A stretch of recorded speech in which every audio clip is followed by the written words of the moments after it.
Hey everyone, Chris Linsell here for theclose.com, coming at you right now with my 8 must-have open house strategies to help you crush your events in 2021.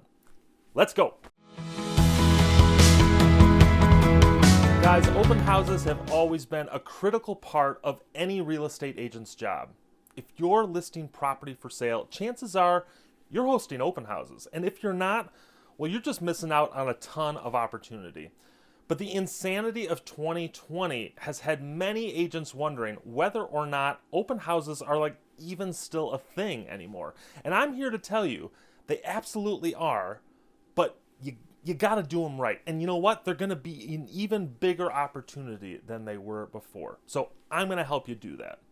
Before we dig into it, if you're new to the channel, don't forget, hit that subscribe button. We'll be posting new insider strategies every week, and you're gonna wanna stay in the loop.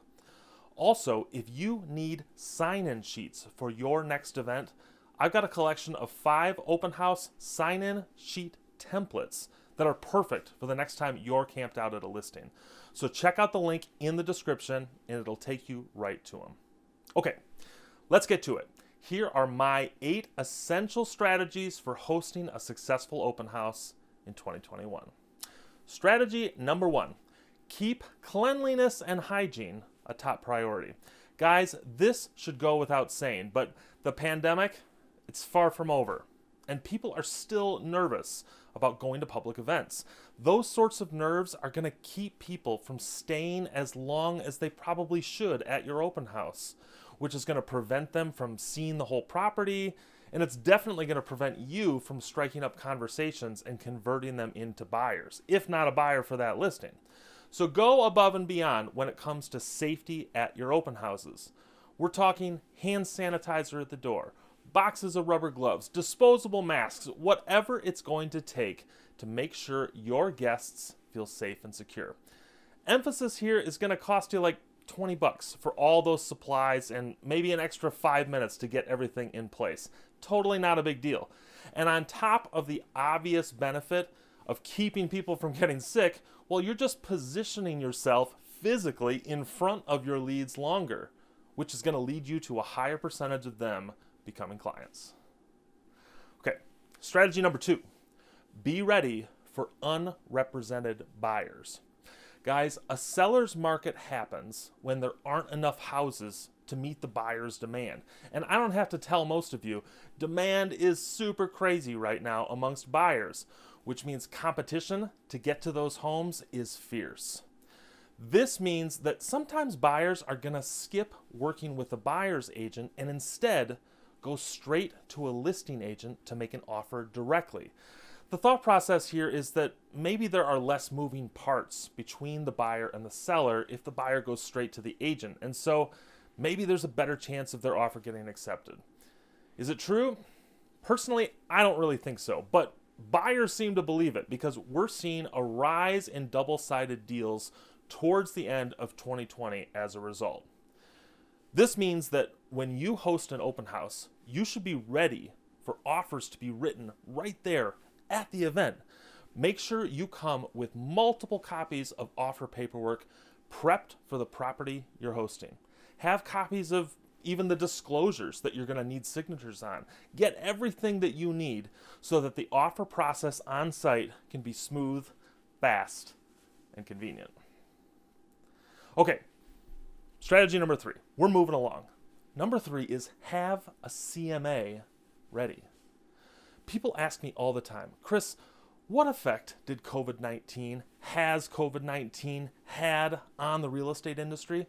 And the first thing I always say to them is that it's made consumers smarter and more independent. They accept less of what a real estate agent says at face value. If you want to make your point, you've got to come with proof. You've got to demonstrate your expertise, which is why I suggest having copies of your CMA at every open house so that you can share with anyone who attends. That way they understand the market value of the home and they see why the list price that you and the seller came up with would be a great offering price for the home. This is honestly kind of a no-brainer because, I mean, listen up, closers. You've already done the work of the CMA. I mean, you did it before you listed the house. You've already packaged it for the seller of the home.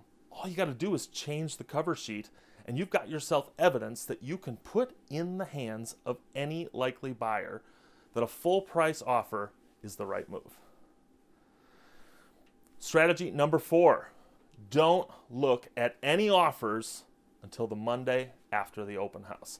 This is a trick that my team and I used to use when we had listings in specific high value neighborhoods. Here's what we do. We'd send the listing live and we'd put right in the ad copy for the property the date of the open house, usually the first Saturday or Sunday after the listing went live. We'd also say, again, right there in the ad copy, that we'd wait to review all offers until the Monday following the open house. And this did 3 important things. The first thing it did was it made people feel like they'd have an equal shot at getting the home, whether they scheduled a showing on Thursday or waited till the open house on the weekend. This drove traffic to the open house. It didn't pressure unrepresented buyers to run out and find an agent so that they could see the home first. And this upped the likelihood that we could double-side the deal. It also tended to garner more offers because buyers in a competitive market still thought that an offer was worth their while, even if they couldn't submit it until maybe the 3rd or the 4th day that the home was on the market. The second thing that this did was that it drove speculative competition. I know that sounds like a fancy term, but hear me out here. If people thought that there would be so much interest in a home that the seller is expecting to review multiple offers by Monday, well, then the home must be at least worth checking out, right? And then the third thing it did, and this was my favorite, is it would give us a clear plan of attack with our seller for at least the first week of the listing. Your seller wants to be in on the game. They want to be a part of the strategy. And even if they don't get any offers during that first open house, you can still take that time on Monday to sit down, review feedback from the open house, and get a better strategy for the next week, so hopefully you can nab an offer. After the open house was done, we just go back to the listing copy, delete the information about the open house. Easy peasy. Strategy number 5, go digital with all your open house sign-ins. There's a ton of benefit to scrapping the old paper and pencil sign-in sheet at your open house. Now, I know this isn't going to be the most popular thing with everyone, especially you old school realtors out there, but hear me out on this. Going digital on your open house sign-in procedure does a couple of really good things. The first is, obviously, it takes a potential COVID hazard off the table by not requiring people to handle the same paper and set of pens or pencils over and over. The second thing it does is it removes the opportunity to miss a lead thanks to sloppy handwriting. I mean, guys, there is nothing worse than going to your sign-in sheet after an event to start following up with people only to find that you can't read their names because of their handwriting. We don't want that. If that's not enough, here's a couple of other marketing reasons why you should make this switch. Imagine how powerful it could be if, when someone signs into your open house, they're automatically sent all the marketing material for the property straight to their email. Imagine how strong you look as an agent if you could send a property FAQ as soon as somebody arrives at your event. Maybe even including some pictures of the home in all its summer splendor, which, if you're hosting open houses in the winter, can be absolutely invaluable. Guys, when you go digital, you eliminate many of the hurdles of the manual sign-in sheet, and you open up your business to some automated marketing options that are really going to boost your lead capture and accelerate your nurturing. So give it a shot. Coming around the bend here, strategy number 6, offer virtual attendance. Now, I know a lot of people are sick of hearing the term virtual event, but even though it may be safe to attend in-person events, there are still buyers who are feeling cautious about physically going places. Also, there may be people who through the events of 2020, have learned that they prefer a virtual event. So if one is available, they'll take it. You can serve all of these possible buyers for your property by hosting a virtual open house simultaneously to your physical open house. As soon as you get to the property, as soon as your open house begins, just go live on Facebook. Walk people around the home, answer their questions, be present. You'd be surprised how many people will tune in or at least watch afterwards, something you don't get if you're only hosting in person. Strategy number 7, forget the snacks, give away a gift card instead. Thanks to coronavirus, we won't be eating from communal food for a while, which means that open house snacks are gonna be a no-go, probably for most of 2021. But that's okay, because you've got something better. Instead of marketing your open house with light refreshments, I mean, how boring is that? Offer a gift card drawing for your attendance to a local restaurant where they can pick wherever they want. People aren't coming to your open house because you left out a fruit tray. But they might come if they have a chance of winning dinner at their favorite spot. Also, even though you're not serving them, make sure to still bake those cookies. Guys, smell is an incredible sense activator. Fresh baked cookies are a great way of subconsciously helping people feel more at home when they arrive at your event.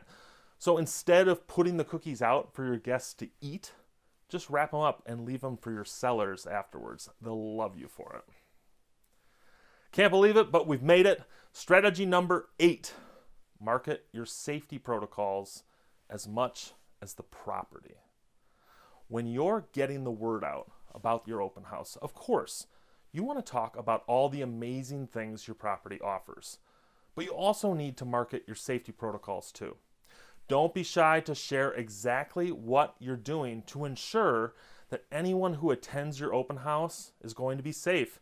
This shows that you're prepared to host a great event and that you're being thoughtful about the current state of affairs in your local market. Really, really helpful. That's it, guys. Thanks for watching. I can't wait to hear about your open house successes in 2021 and beyond. Tell me in the comments below. I want to know, what are you doing to get ready for your next event? Also, make sure to check out that link in the description to our article over on theclose.com with our free open house sign-in sheets. Don't forget, like this video, smash that subscribe button, and hit the notification bell. We want to let you know whenever we've got new content out. It's going to help you up your real estate game. I promise. Thanks again for watching. We'll see you guys next time.